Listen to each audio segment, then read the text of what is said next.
আমি একটা রিহ্যাব সেন্টারে পেশেন্ট দেখতে যাই, যেখানে নেশা করেন যারা, সেরকম অনেক পেশেন্ট ভর্তি থাকে, যাদেরকে যারা নেশা ছাড়তে পারছেন না, যারা নেশা কন্ট্রোল করতে পারছেন না, তাদের অনেক পেশেন্ট ভর্তি থাকে। এবং আমরা জানি যে যারা নেশা করেন তাদের বিহেভিয়ারটাকে নানানভাবে র্যাশনালাইজ করার চেষ্টা করেন।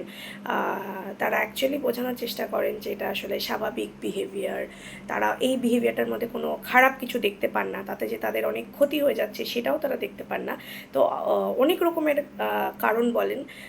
কেউ বলেন যে হ্যাঁ, এমন কিছু নেশা তো করি না, কেউ বলেন যে মন খারাপ হলে খাই, কেউ বলে যে ঝগড়া হলে তখনই নেশা করি, কেউ বলে যে না, বন্ধুবান্ধবের পাল্লায় পড়ে তারা নেশা করেছে। এই কথাটা তো বাড়ির লোকেরাও খুব ফ্রিকুয়েন্টলি বলে। তো আজকে আমাকে অন্তত তিনজন ছেলে, অল্প বয়স হয়ে, তারা তিন রকম সোসাইটি, তিন রকম পরিবার থেকে বিলং করে, যারা তিন রকম ভাষায় আমাকে বলেছে যে ছেলে মানুষ একটু নেশা না করলে কি চলে, লড়কে হ্যাঁ থোড়া সা তো नशा कर ही सकते हैं, थोड़ा सा तो बियर पी सकते हैं, थोड़ा सा तो বিড়ি সিগারেট हो ही जाता है, চ্যাংড়া মানুষ কনেক তো নেশা করিবারে পারে, চ্যাংড়া মানুষ কনেক নেশা না করিলে হয়। তো বলার কারণটা হচ্ছে এটা যে নেশার মতো একটা ম্যালঅ্যাডাপটিভ একটা বিহেভিয়ারকেও আমরা কিভাবে জেন্ডার দিয়ে কি সুন্দর আমরা তাদেরকে সামহাও তাদেরকে এটা বোঝানো হয়েছে যে নেশা করাটাও পুরুষ মানুষের জন্য একটা বেশ পুরুষোচিত বিহেভিয়ার আর কি। তো এদের সাথে কথা বলেই মনে হলো যে ছেলে বাচ্চা মানুষ করার ক্ষেত্রে আমরা কত রকমভাবে তাদের যে খারাপ বিহেভিয়ারগুলো, তাদের যে ম্যালঅ্যাডাপটিভ বিহেভিয়ারগুলো, এগুলোকে আমরা কতভাবে এক্স্যাক্টলি নর্মালাইজ করি। যে ছেলে মানুষ, তার তো একটু রাগ হবেই, ছেলে মানুষ একটু তো মারধর করতেই পারে, একটু যদি মারকুটে না হয় তাহলে কি করে, ছেলে মানুষ তো হতেই পারে এরকম ব্যাপার, ছেলে মানুষ একটু তো নেশা করতেই পারে। ইনফ্যাক্ট ছেলেরা যদি একটু নেশা নাই করে, একটু যদি দুরন্ত নাই হয়, তাহলে এটা তো খুব মেয়েলি ব্যাপার, ছেলে মানুষের একটু রাগ থাকবে না, এগুলো তো স্বাভাবিক।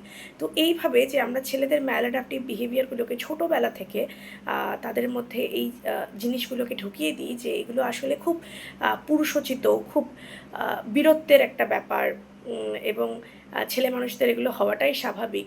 এটা আখেরে এই ছেলেদেরই তো জীবনটাকে অনেক বেশি কী বলবো, কঠিন করে দেয়। এই যে ছেলেগুলো নিজেদের এইরকম একটা বিহেভিয়ার, যেটার জন্য তারা অসুস্থ হয়ে পড়ছে, তারা মানসিকভাবে অসুস্থ হচ্ছে, অথবা তারা সমাজ থেকে কিছুদিনের জন্য হলেও বিচ্ছিন্ন হয়ে যাচ্ছে তাদের এই বিহেভিয়ারগুলোর জন্য, সেগুলোকেও কিন্তু তারা পুরুষোচিত বিহেভিয়ার বা একটা ব্যাজ অফ অনারের মতো গর্ব করে বলছে যে ছেলে মানুষ একটু তো নেশা করবেই, ছেলে মানুষ একটু তো গায়ে হাত তুলবেই, ছেলে মানুষ একটু তো রাগ তাদের হবেই, এটা তো স্বাভাবিক। এটা আমি অনেক ছেলের মায়েদেরও বলতে শুনেছি এই একই জায়গায়, যে যারা ছেলেরা নেশা করছে বা ছেলেরা হয়তো বাড়ির মেয়েটিকে বা বাড়ির বউটিকে গায়ে হাত তুলছে, কিন্তু মা এসে সেটাকে র্যাশনালাইজ করছেন এটা বলে, বা মা এটাকে জাস্টিফাই করছেন এটা বলে যে ছেলে মানুষের একটু তো রাগ হবেই, ছেলে মানুষ নেশা করে একটু তো গায়ে হাত তুলবেই, এটা তো স্বাভাবিক ব্যাপার।